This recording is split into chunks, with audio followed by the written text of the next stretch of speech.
Okay, I'm getting the heads up that we are gonna get started, so here we go.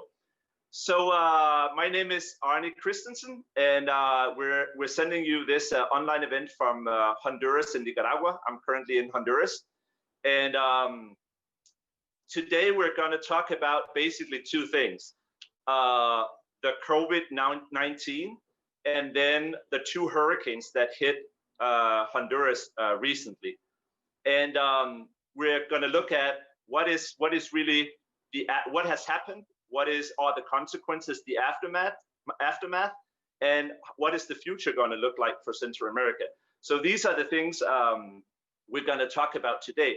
And this event is held by Viva Denmark, who's an organization who worked in Central America for about 25 years. Actually, Viva's local work in Honduras just started after Hurricane Mitch, that some of you might remember.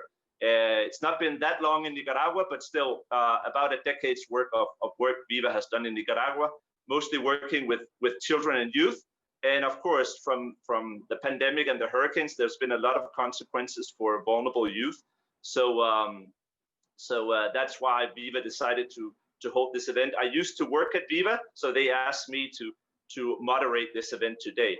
And by the way, I want to say that next Tuesday, we have another event about the consequences of the pandemic for children and youth. So if you have a special interest in the consequences of schooling and the psychological part, then next Tuesday, we're going to have another event.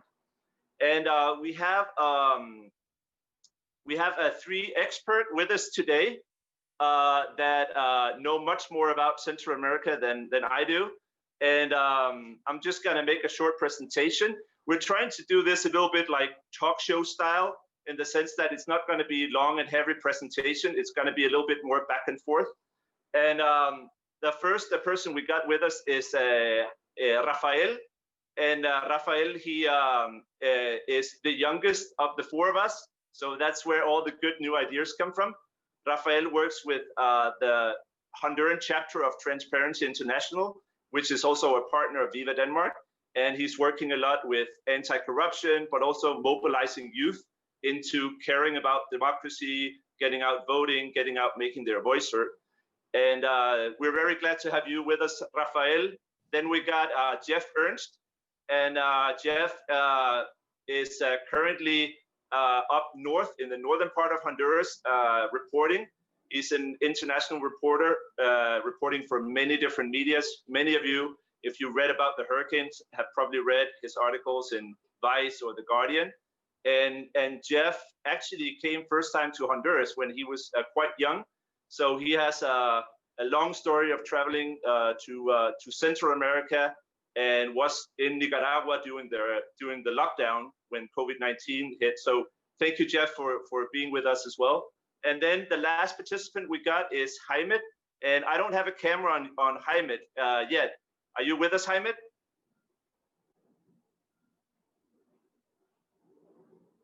I guess he's not. Let me just, okay, while we're trying to connect Heimet again.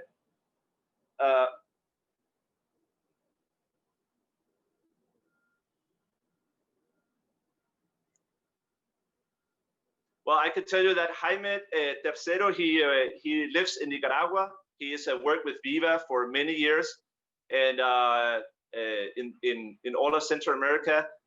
He's a lawyer. He specializes in children and youth, and he's going to tell us a little bit about also how it's been different with the COVID-19 and the hurricane in Nicaragua. So I think while we're still waiting for Jaime to come back on, I think we're going to start with you, Jeff. And Jeff, you, I think we're going to start with the hurricane, because that's what's most present, you know, for everyone. And may I say that while we're listening to the people talking, feel free to you know, send us questions in the chat on Zoom. Just send some questions, and Lisbeth are going to send them to us, so we can accept questions. And then also at the end of the event, we're probably going to open up and make it a little bit more conversational. But Jeff, starting with you, help us with some images. I know we have some images we can display also while you're talking, some of the pictures you took and some of your colleagues. But tell us a little bit about what was your impression when you saw the effects of the hurricane in Honduras? Well, particularly in the northern Sula Valley, which surrounds Honduras' second largest city, San Pedro Sula, and which is also considered the economic motor of the country, where I think roughly 60% of GDP is produced in the valley. Seeing so much of it flooded, including areas that weren't flooded even during Hurricane Mitch in 1998, which to date was the worst natural disaster in Central American history. It was really shocking to see so many homes underwater. Immediately after Hurricane Eta, the first hurricane to hit, we saw thousands of people trapped on the rooftops because they were caught by surprise when levees were breached or completely washed away. And so really it was a frightening scene. Many of those people are lucky to be alive. Some of them were stuck on the rooftops for as many as 5 days before they could be rescued. And really, if the water had risen just a little bit more, if we'd gotten just a couple more inches of rain. And we're seeing some of your pictures right now, Jeff. So you actually went around in boat, right? Because there was just water everywhere. Yeah, I'm not in the boat when I took this specific picture, but yes, I did go around in boat a little bit. I'm just on the water's edge here and there, and there's some, I believe, Red Cross and workers driving through one of the neighborhoods in La Lima, which is a San Pedro Sula suburb, rescuing people from the rooftops. And I believe this photo comes from after the second hurricane, Iota. So, you know, I mean, so many of these people, they might have the structure of their home, like you can see in this picture, the structure of the home is still there, but everything inside is completely damaged. You can move on to the next picture, Lisbeth. Just flip through some of the pictures. And you know, and this is also La Lima after Iota. You know, these people don't have home insurance. You know, so everything that they lost, they're not getting a check from either an insurance company, nor are they getting any significant support from the government, other than maybe a small bag of food that might feed their family for a couple of days at most. So it's really devastating. And now a lot of these neighborhoods, like the one we're looking at in La Lima, since the levees have been destroyed, they're now extremely more vulnerable to flooding than ever. So much so that after Iota passed through, we got another rain system that was really not all that significant, especially compared to the rainfall that came with the two hurricanes. But it was enough that it flooded, because the levees are gone, it flooded the neighborhoods again. So what does that mean? That means that until these levees can be rebuilt, they are, these neighborhoods are essentially uninhabitable. Yeah. Because, you know, you can't live somewhere where it's just going to flood every so often. What made you've seen a lot, Jeff, during your times. What makes the most impression on you? Like, do you think of some specific families or children or someone you met? What made an impact on you? You know, one of the most impactful moments was when I was visiting a shelter in the Rivera Hernandez neighborhood of San Pedro Sula, and I met a small child. I was actually interviewing a woman, and a small child interrupted, as children often do, and he said to me, "My father says when flooding comes, there's fish." I thought, wow, this is some great optimism, the kind you sometimes only children are able to see, that silver lining of things. But really, I started talking to the child, and he's really a great example of the constant trauma a lot of these people have led throughout their lives. The Rivera Hernandez is one of the most dangerous neighborhoods in Honduras, and frankly, the world. Um, and this child, when I think he was 8 years old, if I remember correctly, he was driving with his family in their car in the neighborhood, and the police confused them with some gang members that they were pursuing in the neighborhood, and they just opened fire on the car, and the kid took a bullet in the head. And so he showed me this big scar on the side of his head, and then he showed me the scar on the back of his head where it came out. And the kid was in a coma for several days, and his sister told me that they were about to take him off life support when suddenly he showed signs of life. So the kid's really a miracle in himself, and it's just such an example of the constant trauma. And so this little boy, when he saw the water coming up, he was basically saying, "My dad says when there's a lot of water, there's also going to be fish." So even though he was in the middle of a disaster, he still had that kind of optimism. And I know you told me, Jeff, that's also something that has been encouraging to see how people has been helping one another, right? Mm-hmm. Absolutely. The response by the Honduran people to show solidarity with each other has been really incredible. Right from the get-go after ETA, there were people driving around, dropping off food, dropping off clothing and other necessities to people who had lost their homes and were essentially on the streets, many of them who still are on the streets or in shelters.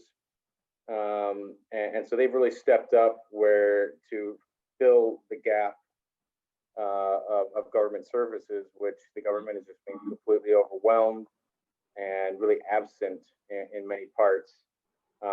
The concerning thing about that is that help from fellow citizens is coming from a lot of people who have limited resources themselves. And so there's a limit to it. And it's already decreasing. And at the same time, the government is not stepping in. Yeah.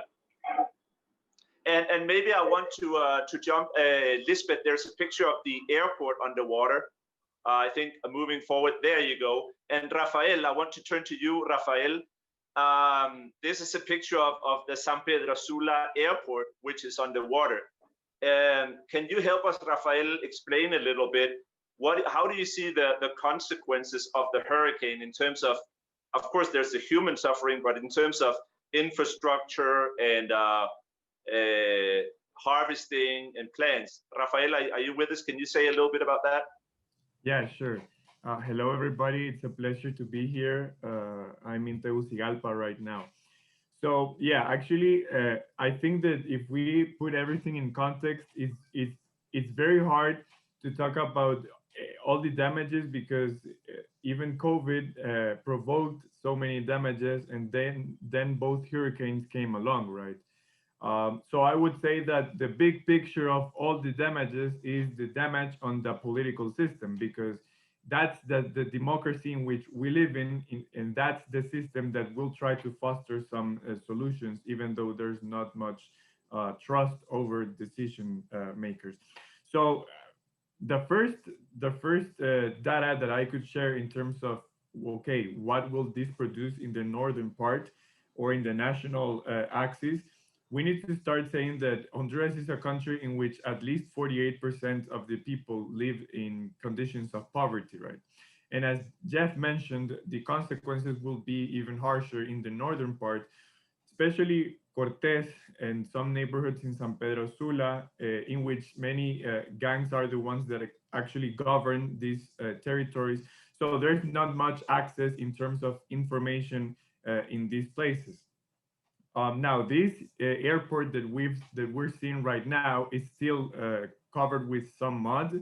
It's not working. Actually, there's a big debate right now in terms of what other airport is going to be available for international flights, but that's still recovering. So apart from that, in terms of, okay, poverty and some of education numbers, it was very interesting that before COVID, actually ASJ gave a number in which at least 1 million kids between ages of 3 and 17 were not included in the public education system. But now, after COVID and even after these hurricanes, we have 800,000 more kids that abandoned the educational system. So if we put that into perspective, we actually have 1/5 of the population that are kids that are not in the educational system right now. And then if we take the debate in terms of security too, before and after both COVID and hurricanes, we had before that the homicide rate was 41 per 41 homicides per 100,000 inhabitants, and that could actually increase according to United Nations and other international organization numbers. So I mention all of this because the damage is actually, we need to see it in the bigger picture to then analyze education, poverty, employment, and insecurity, because there's so many wars going on in terms of issues that are arising, and not that much trust in decision makers.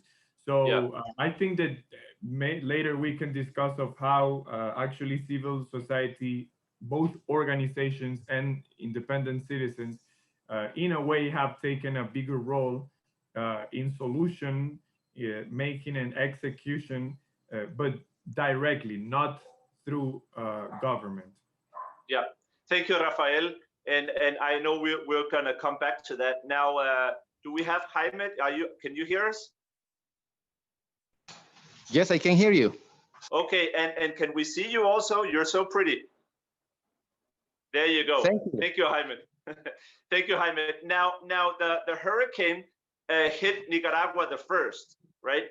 Can you try and explain to me, if we go back in time, what did you feel like when you were seeing that big satellite photo of a hurricane category 5 or 4 coming close to Nicaragua? What were your feelings? Well, I have to say that at the beginning, I wasn't troubled at all. But as soon as I started receiving calling from everywhere, all my friends and relatives calling me and telling me, Jaime, have you seen what's coming on? And later on, I started to receive videos from the Atlantic coast, some friends that I have there. And what we could see were huge black clouds approaching to the coast, and a lot of strong winds. So all this changed in my mind, and I started really to worry. Everybody started here to try to move to secure locations and to cut high trees, for example, in order not having problem with falling trees. So the situation was a little bit scary, seeing those videos, how the huge amounts of water were moving. So it was something really terrible for all of us. But Jaime, you are used to hurricanes in Central America. Like there's hurricane season every time around this year. How can you help us understand how big was this? How big was this hurricane when it hit the coast of Nicaragua? Well, according to the government, 30,000 families have to be displaced and evacuated. 7,000 were hit directly for this phenomenon, and we have 7,000 houses who were destroyed. I was talking to a friend of mine who is Tracy, and she was telling me that she was here in the Pacific, because I live in the Pacific of Nicaragua. I don't live in the Atlantic coast. She was here in the Pacific when she heard about the hurricane, and she has her mother that is very sick. So she had to immediately move to the Atlantic coast to help her mother.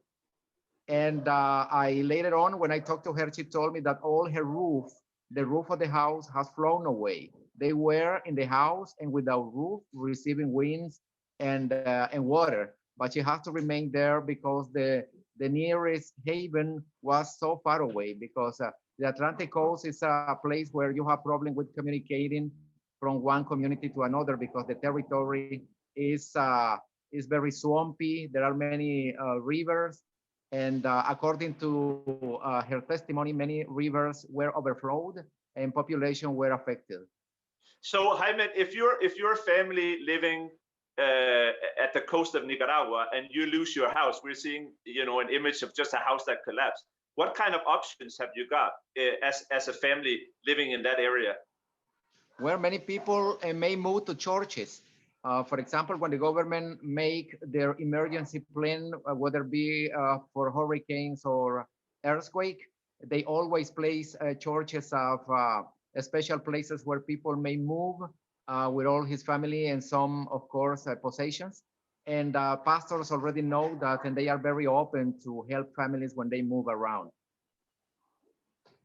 Yeah, and how would you categorize the damages? You already said something about like how many families have lost it, but what kind of words would you put on the amount of damages that has happened? We know that some bridges fell down, many rivers were overflowed and invaded communities. As I told you before, 30,000 families has to be moved to special care centers. And until now, we don't know this. For example, the government is talking about $170,000 million in damages, but they are still counting. So also they have done some inventory about the damage to forestry, and they are saying that 10% of the trees in this in a special forestry reservation has been damaged or have fallen down. Okay, thank you, Jaime. I want to pause a bit on the hurricane. We'll come back to the hurricane and talk a little bit about COVID-19 now. And I see we have some questions coming in. Please just, if you hear something and you got a question, just write it in the chat, and we'll come back to the question at the end. So if we move to COVID-19, Rafael, I know that, of course, COVID has hit internationally, all countries, Denmark, United States, everyone is affected. But like for you and your family, how did COVID affect you and your family? What did you do in your home or in your family to like protect yourself when COVID arrived back in March? Great question. So it's very interesting because I remember the day that the state of exception was approved by the government. It's not the first time that happens. It happened in the 2017 general election. So we just stayed home, but we were very, very worried about my father. He's actually turning 67 today, and my mother too. Both of them are over 60 years old. So obviously there was a lot of panic. The first days we listened to other friends' stories in which their parents got COVID and they were searching for oxygen tanks because hospitals were collapsed. So we got very scared and we actually bought an oxygen tank. The price is over at that time, $250. I can actually show it to you. It's in the room right here, actually. Wait a bit. I'm going to try to move the computer so that you can see this. Yeah. So let me just recap this. So Rafael, because you knew that Honduran hospitals are collapsing, because they are full, and because there is no oxygen, your family decided to buy their own oxygen. Is that true? Yeah, because that's the reason. But apart from that, we were certain that if one of my parents got COVID at that time, and even now, hospitals were already collapsed.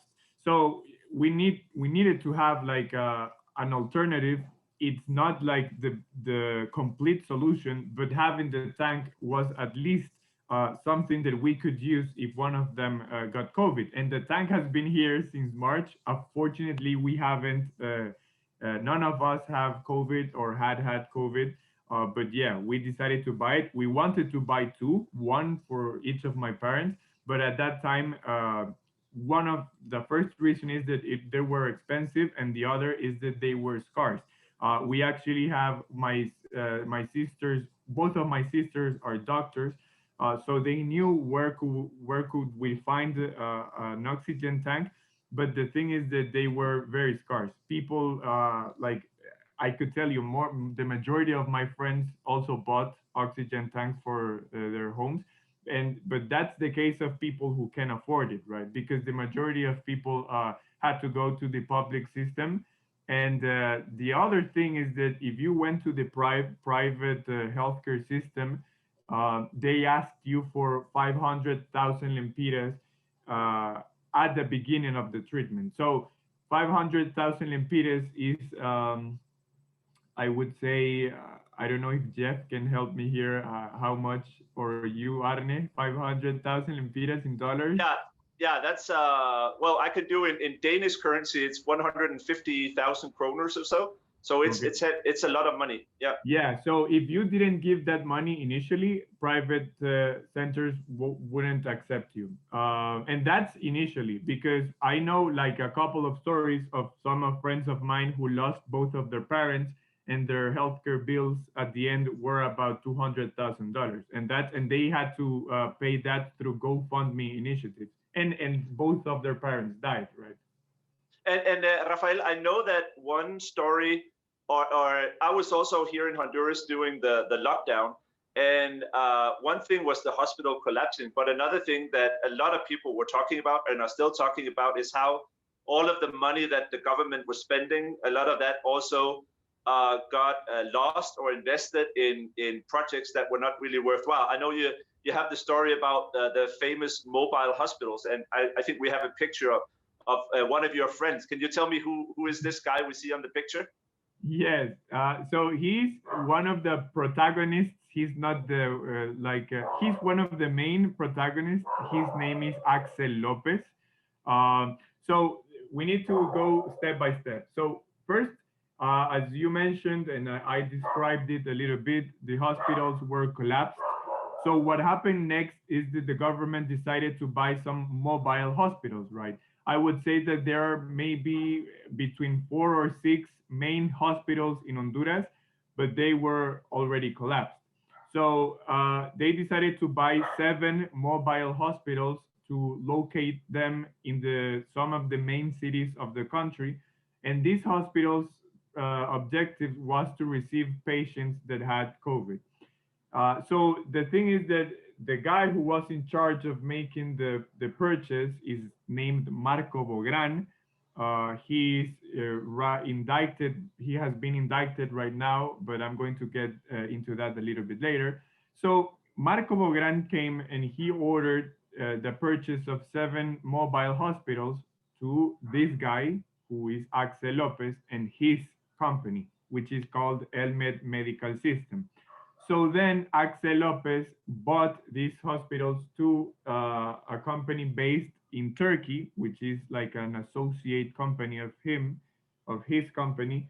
And the value of this purchase was about $47 million. There were 7 hospitals.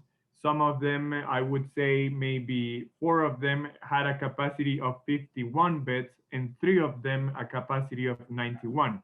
So let's remember that this purchase was done in March. But right now, in the December the 3rd, we have 7 hospitals already in Honduras, but only 1 of them working.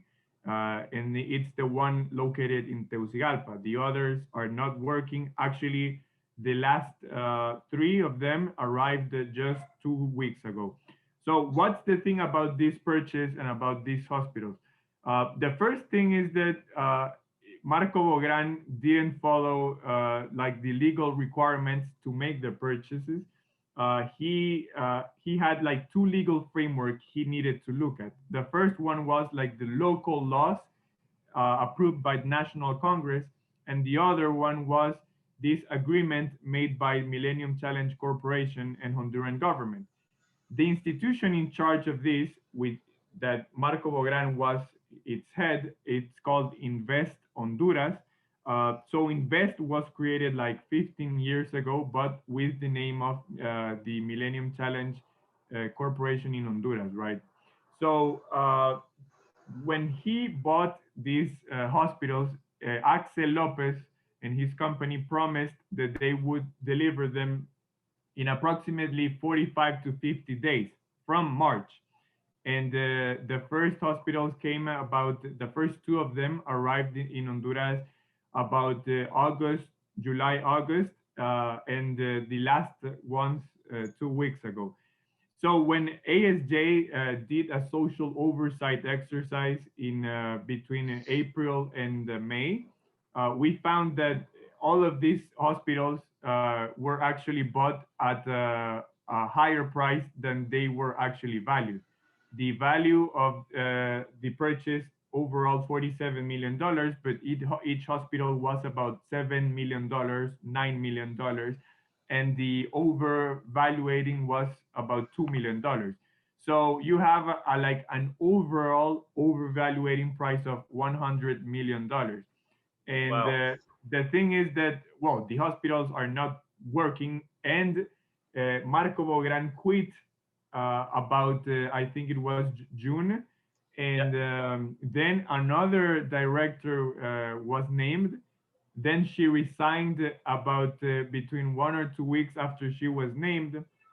And then the president decided to name Triumvirate in the head of Invest. They are currently in office. And Rafael, yeah. And Rafael, so basically, you got all of the hospitals are full, and then the government buys mobile hospitals through a shady middleman in Turkey, and many of the hospitals haven't arrived. How does that make you feel as a Honduran that the government is spending your tax money that way? Well, it's it makes me feel very angry, but it's not surprising because I mean, I think that the main characteristic of Honduras is that so many of these things happen in a very short period of time that I would tell you that many people just get used to the fact that this kind of corruption acts are like a part of how the government works. So you can actually, and you know what, I would say that the other downside of the hurricanes, a part of the human cost and all of the other damages, is that the attention obviously went to the damages of the hurricanes. But people, for a moment and even now, forgot about these hospitals. And I mean, the hospitals are already in the country, but they're not working. And actually, Invest, the new triumvirate, they wrote a report in which they recognized that even the current conditions of the hospitals are not good. So that would mean that apart from the $47 million that the government already spent in this purchase, they need to actually invest more money so that these hospitals can work someday. We don't know when will that day be. No. But and the thing is that the pandemic is not getting any better. Like right now, you have 100,000 cases, according to the government, 2,000 deaths. But if you listen to other experts, they actually say that there are more, for every confirmed case of the government, there are actually 5. So you would have 500,000 cases and actually 5,000 deaths. So, I mean, you think, okay, you have actually, you cannot know how many COVID cases we have, how many deaths, but the hospitals are still not working. And I mean, it's just amazing. And my sisters are doctors, so, and I can tell this story that one of them continued to go to the hospital because she was at the last year of the medicine career here. And I'm not lying. She went so protected that some days she didn't even drink water through the time she was there because she was afraid of getting infected because there were so many people in the place that she was attending. So then you say you have these 7 hospitals in the country and the other hospitals are already collapsed, and your family can get infected at any moment. And that's not just the case of my family, it's any family. And nothing is being done to make the hospitals work and to make people accountable. And Rafael, I think what you can say, and I'm speaking now to also the people sitting in Denmark. My general impression is that most people, they know that I'm probably not going to die of COVID, but as we talked about, the problem is just there may not be enough room in the hospital. They may not have oxygen, and we don't trust the government because they spend the money on hospitals who are not arriving, and so the response is very poor. Now, I want to turn to you, Heimet, in Nicaragua, and you know, indirectly, there is a little bit of this comparison. You sent me a little video. I just have it as a picture, Heimet, but you sent a little bit of a video, and I took a screenshot of that where a lot of people are digging graves in Nicaragua. So tell me a little bit about what was the response of the COVID-19 in Nicaragua, because it was somehow different from other Central American countries. Jaime. Well, as you know, Nicaragua was maybe the only country in the world that didn't declare a closing of the country in front of the world. But frontiers were open, and schools were never closed, and private and public enterprises, they neither closed their work, but all those who could work from home, they were doing so. But all those who needed to go to work, you could see them on the street heading to work. I had to say first that Nicaraguans have been, first we had a 2018 political crisis, an unrest that left 60,000 migrated citizens to Costa Rica and the United States, and a lot of damages. And then the COVID pandemic, and now the hurricane. So Nicaraguans like to laugh of themselves. That's a very prone characteristic of us. So you can see the social network filled with the memes, all of them talking about the crisis and the situation we are living. So you can see some funny memes there on Facebook, for example, in WhatsApp, saying, do you know when the zombies invasion is going to start, or do you know when the aliens invasion is going to begin? Because people has been getting used to so many negative things that have happened to us. Yeah. So people use a little bit of sarcasm or humor to release themselves. But wasn't it true, Jaime, wasn't it true somehow that in the beginning, because we get a question in also about the difference in response. So what you say, there wasn't any strict lockdown or quarantine, but people still stayed at home. But isn't it show that in the beginning, the government was also maybe not so open about what was happening in Nicaragua? Is that true? Yeah, that's true. For example, there are two kinds of data. There is an independent network of doctors, and they have said that until the moment we have 2,680 casualties because of COVID, and we have 10,000 infected people. But the government data are only 223 casualties and 4,000 infected people. So as you can see, the difference are so wide that it's very difficult for us to take a decision who is saying the truth. I have been talking to doctors in the hospitals, and they have told me that they are told that every time some people died because of COVID, they have to say that they have died because of flu or other kind of respiratory complications. They are not saying the real cause. They are dying. Okay, Jeff, you are also, like, you're reporting from the region. You've lived in Nicaragua. You've lived in Honduras. Could you put some words into how do you see that? We get some question in about what is the government response, and I guess we can combine it. The government respond both to COVID and the hurricanes, and of course here in Central America we have governments who are not that weak, who are weak, sorry, and who there are troubles of corruption. They're not so open about data, but how do you see the difference in the responses of, say, the Nicaraguan and the Honduran government? Jeff, go ahead. Okay. Well, this was really a debate. Say again. I'm sorry. Oh, okay. Go ahead, Jeff. In terms of COVID, there really hasn't been a response from Nicaragua. They've been living in La La Land, pretending, trying to downplay it as much as possible. You know, right after it became a worldwide pandemic, I was in Nicaragua when I arrived there, and the government called for a march called Love in the Time of Coronavirus, and had a bunch of their supporters out marching on the streets, not wearing masks, anything. It was just ridiculous, and it's really emblematic of the ridiculous approach they've taken to the pandemic, which has really isolated the country even further than it already was.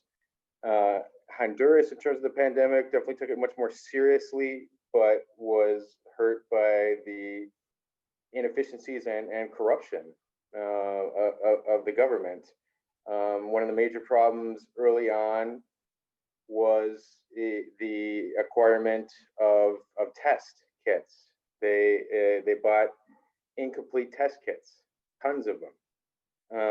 And so early on, there was really insufficient amount of testing, and so tons and tons of cases early on went undetected. And of course, early on was when best they could have potentially better controlled the outbreak. And then those testing deficiencies have continued on. They never ramped up to the capacity that the government had promised. And it's not like it's not possible, because El Salvador did just fine in terms of that. You know, El Salvador is a little bit better off, but you know, if other countries in the region could do it, Honduras could have done it. But there's a major problem of not just the corruption that was outlined by Rafael, but also the incompetence of the government, because the number one qualification to work in this government is loyalty to the president. It isn't anything having to do with qualifications for the job. And so we see issues with that time and time again, including with these hurricanes. Just before, in the weeks before the first hurricane hit, the Honduran Emergency Response Unit named a new head, who was a former reggaeton rapper and called Killa, who's been ridiculed for that. And really, he just doesn't seem to have the qualifications necessary for such an important position. The guy's probably super regretful about taking a position now. But I mean, you see that inefficiency. Honduras had, for the week that ETA hit, Honduras had scheduled a special holiday in order to promote domestic tourism and inject a little money into the economy. And they were reticent to cancel it, even when ETA was offshore of Nicaragua, faced practically a Category 5 hurricane. They still didn't cancel it yet. Whereas Nicaragua was at least evacuating people in coastal communities and some of the outlying islands there. And so the response to ETA in Honduras was completely late, too late, and that's part of why we saw so many people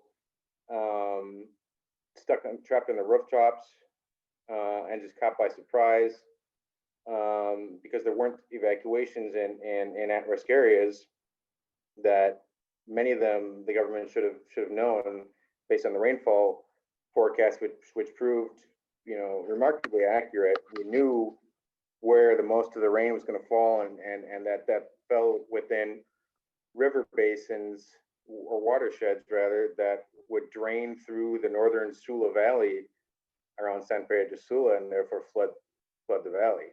You know. So and maybe staying with you, Jeff, because we got a question in from Ricky. I see that she said what the response of Copeco and the government, but you already answered that. you know, they were announcing a vacation, and really the response, would you regard that this response from the Honduran government in terms of the hurricane is still poor, or how would you rate it? I mean, it's been incompetent. You know, they weren't prepared before it. Ahead of IOTA, they issued well advanced warnings, but they didn't really need to, because all the people were already had lived the experience from ETA just 2 weeks ago, and were frightened as hell, and would have most of them evacuated on their own. But you see that there's a lack of competence in government officials, and then there's a clearly their priorities aren't in the correct place. I mean, just last year they spent tens of millions of dollars on a naval war boat, and yet COPECO, the government emergency response unit, doesn't have the boats needed to do rescues like they were doing with high currents. Yeah, you know, and that wouldn't even be that expensive. And flooding is not something that just happens during hurricanes here. And so why don't they have the boats needed to rescue people in high currents that, I don't know, under $100,000? Probably well under that. Compared to spending tens of millions of dollars on a war boat that will likely never see action. I mean, obviously, the threat of flooding is a much greater threat to Honduras than the invasion of a foreign country. Yeah. And so I think we can say now, we're going back and forth in this comparison. We can say that there's been troubles with governments and the government response in both places, where in Honduras, it's a lot, the issue is competence, preparedness, and then the corruption. While in Nicaragua, it may be positive that, you know, there weren't that strict lockdown, but, you know, there's been ignoring maybe the scale of the problem, or not being, as Jaime said, open about the data. Now we got 10 minutes left before we officially end, and people please send in questions. I think we're just going to go straight to the questions. There's one talking about how long time will the reconstruction take? I think, Jeff, you know the Hurricane Mitch when it hit. How long time are we looking at in Honduras to get 50 bridges up again? What does the reconstruction look like in Honduras? I mean, to be frank, Honduras hasn't fully recovered from Mitch. Although most of the infrastructure was rebuilt, yes, but not entirely. There's still bridges from Mitch that were yet to be replaced fully, and then they've been using provisional bridges, including along some major routes, that we're still using provisional bridges from that were put in place after Mitch, with the promise that a new permanent bridge would be built. So it's going to depend in part upon the international community, and I'm seeing some questions about that. So I'll just trust that too. It really, thus far, there's been very little international support, and really not much is expected. The whole world is dealing with the global economic recession due to the pandemic, and many countries, typical donor countries, are struggling to provide the relief necessary for domestic issues. And then also this came at a time with the U.S., so much attention on the U.S. election. In the U.S., we have a president that doesn't have any empathy for people that aren't, his supporters, much less people from foreign countries. So there's hope that when Biden takes office, there will be more support from the U.S. and really U.S. leadership is crucial on this, to mobilize international support, because if the U.S. isn't doing anything, and the U.S. is of the typical donor countries is the one to be most directly affected by this, why should Germany or the European Union step in and when the U.S. isn't stepping in up itself? Yeah. So really, oh, go ahead, Jeff. Under Mitch, after Mitch, in 1988, the billions of dollars poured in from the international community. There was major debt relief, but now Honduras and really the region, including Nicaragua, these countries are more indebted than ever. Even prior to the pandemic, they were more indebted than ever. And now, because the support needed to rebuild from the international community is likely to fall far short of what's really needed for reconstruction, there's not much other option other than to take on much more debt. And this is going to be a serious burden for future generations like Rafael's. Yeah, and Rafael, going to you, we got a question in about migration. We don't have that much time, but maybe you can answer that. How will first the COVID pandemic, a lot of people becoming unemployed, losing their jobs, that's a push factor, corruption, violence, and now hurricanes. What do you think we will see in terms of migration once the borders reopen? Yeah, actually, in October, about a month and a half ago, another caravan went from or started to depart again from here. So that's, we would say, 2 years after the first caravan that went really famous in the media. So yeah, I would say that will be a consequence, definitely, especially because I mean, you have a lot of issues that are just getting harsher at the same time, like unemployment, the issue of uneducation, and also insecurity.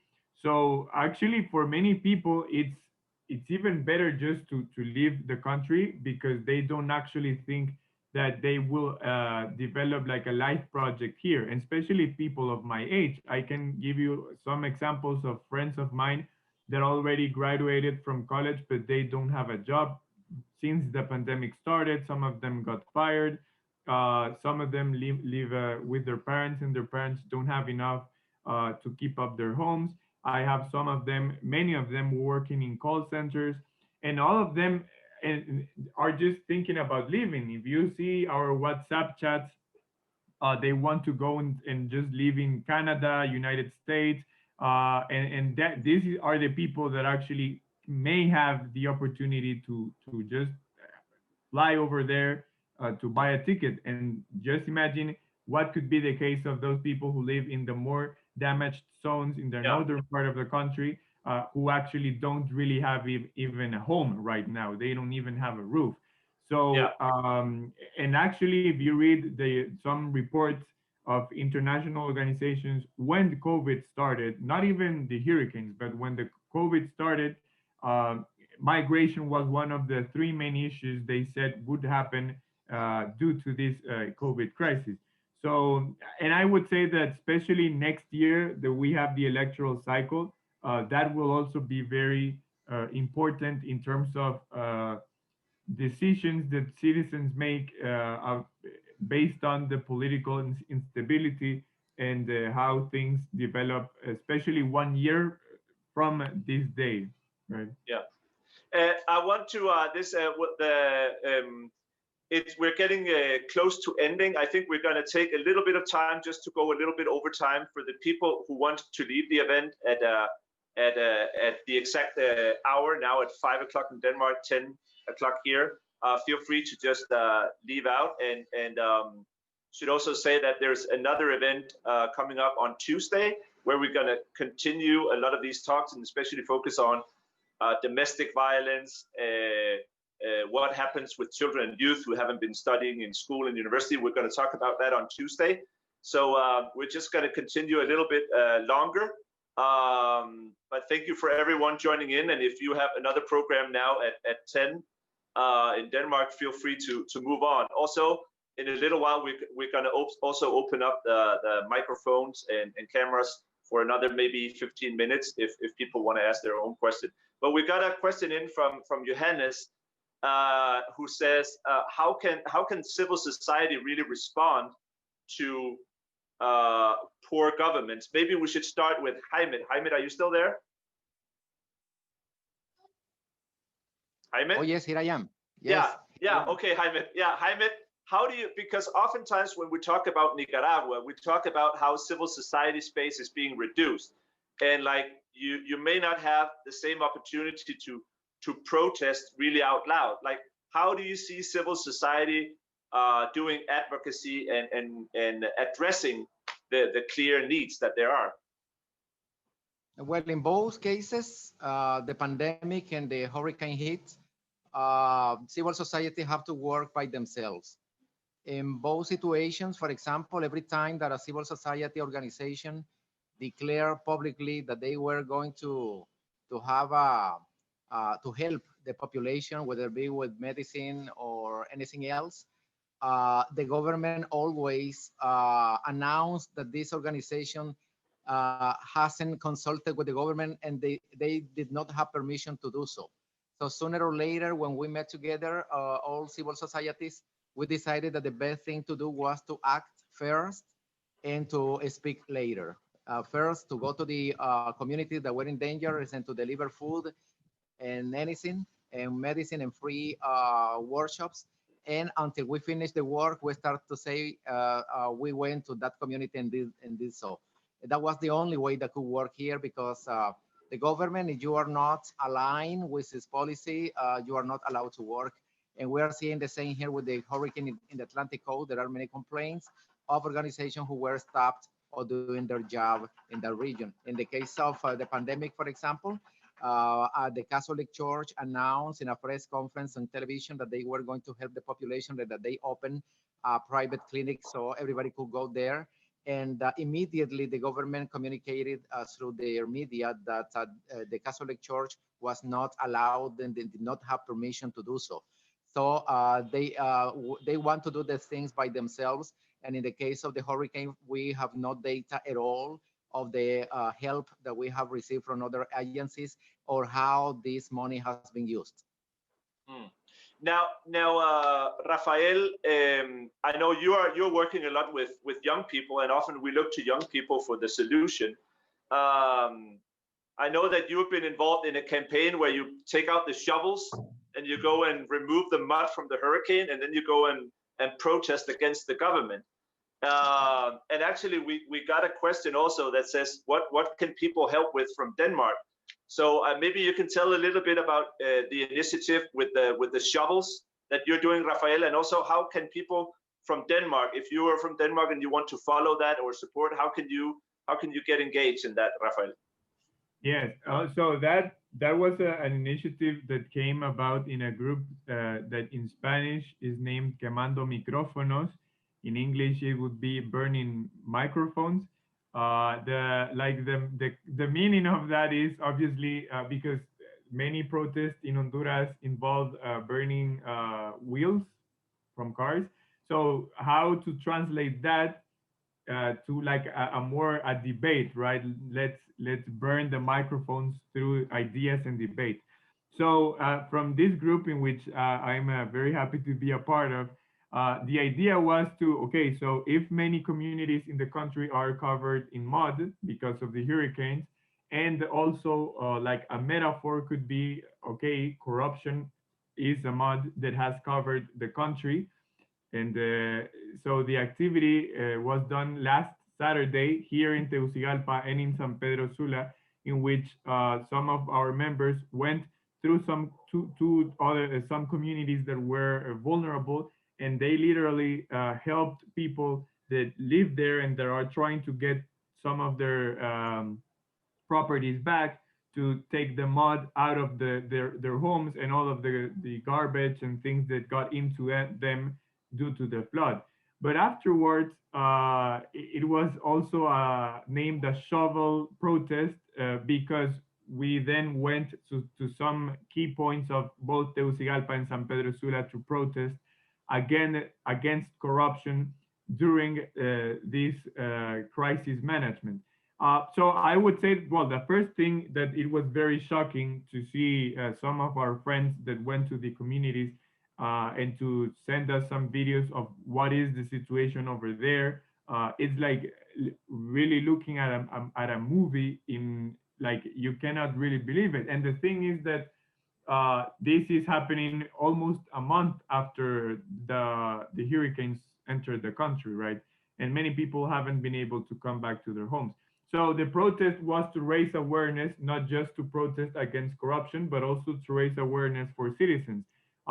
There was a small amount of people who went to the protest. I think it was like a starting point, because the people who went there actually they had an interest on continue to participate. There were a lot of civil society organization leaders and other youth leaders too, and that was a very good thing. And on the other hand, to answer to the question, and just to let our guests know that this Saturday the activity will be held again. So we expect to have other people to come and help. Now, how can people abroad help? So I've also been part of another initiative of youth-led organizations. The initiative is called Operación ETA Operation. We are about 28 youth-led organizations, and we have some international donations available through GoFundMe. I can send the link afterwards with you if you want to, because right now we have approximately $200,000 that we have received, and we haven't touched them because we want to do like a sustainable project with those funds.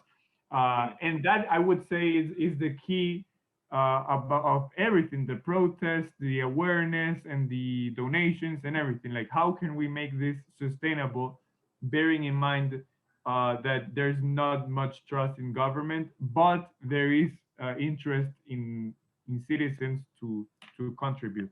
And maybe if I can jump in, Rafael, people are asking how can one help, and I would like to give some options because I have a little bit the overview. I would really recommend that people go in and find Jeff on Twitter. Jeff Ernst, he's got that brilliant Scandinavian last name, some Norwegian descent. So if you want to follow a good Scandinavian American, yeah, German, yeah.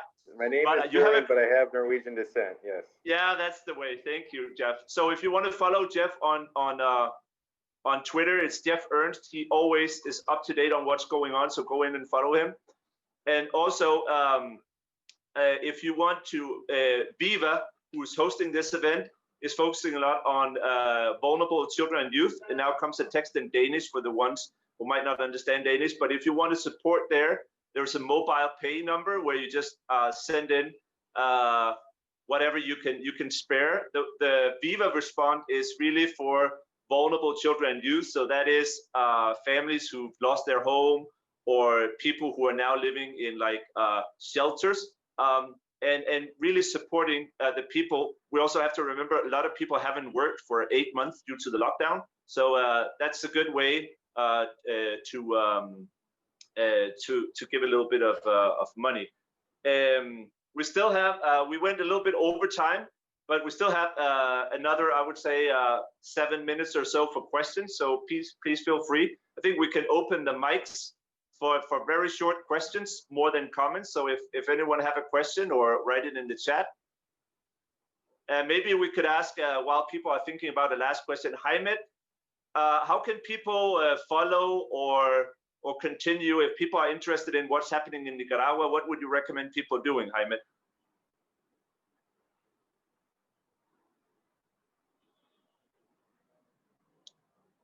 Go ahead, Jaime. Microphone, Jaime. We can't hear you.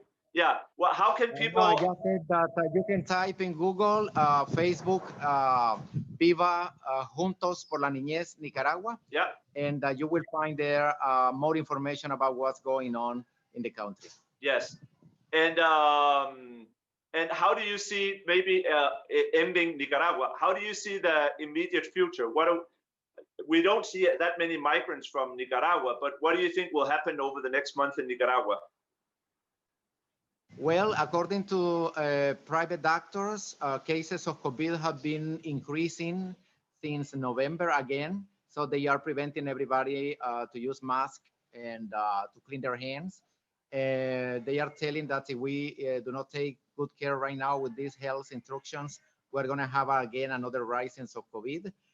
Politically, we are in a very difficult situation because the government has recently approved a law which forces all of us organizations, civil society organizations, to register and to start giving a statement and informs to the government about all the money that they receive from donors and how this money is expensed. This is a law that was recently approved 15 days ago, and everybody's worried about this law because it could be used for political persecution. In terms of economy, the FMI have said that Nicaragua is going to slow down minus 5% in the economical growth. Okay, and Jeff, last question to you, Jeff. We got a new president in Honduras, Biden. Should we raise hope that that's going to do a lot of good for the region, or are things going to continue? How do you see the near future of Honduras and Nicaragua? A new president in Honduras, you said? No, a new president in the U.S. Sorry. I mean, on the one hand, I think the Biden administration will be more empathetic to the needs of the people. But on the other hand, I think it's going to be heavier handed on the governments of the region. I mean, one of the issues stifling support from the international community is that the presidents of the countries hit the worst by the hurricanes, Nicaragua and Honduras, are two of the most controversial presidents in recent Central American history. You know, I mean, Juan Orlando Hernandez of Honduras has been named a co-conspirator in multiple drug trafficking cases by U.S. prosecutors and the DEA. His own brother was convicted of drug trafficking last year in what prosecutors describe as state-sponsored drug trafficking. Not to mention that his President Hernandez, as well as the party he represents, are constantly embroiled in corruption scandals. You know, so there's just no confidence there. Then you look at Daniel Ortega from Nicaragua. You know, since 2018, he became an international pariah when his government, the police and forces loyal to his authoritarian regime, killed hundreds of protesters. And since then, the country's been living in a police state where he's shut down opposition media or done other things to mute their message, and has taken over much of the media in the country. You know, and multiple members of his family have been sanctioned by the U.S. Treasury Department for corruption and drug trafficking as well. And so I think we'll see, like I said, more empathetic policies. I think that despite these presidents being what in political speak, they usually call them imperfect partners. You know, it's not right to make the people suffer. You know, that never works, really. It didn't work in Cuba. It's not working in Venezuela.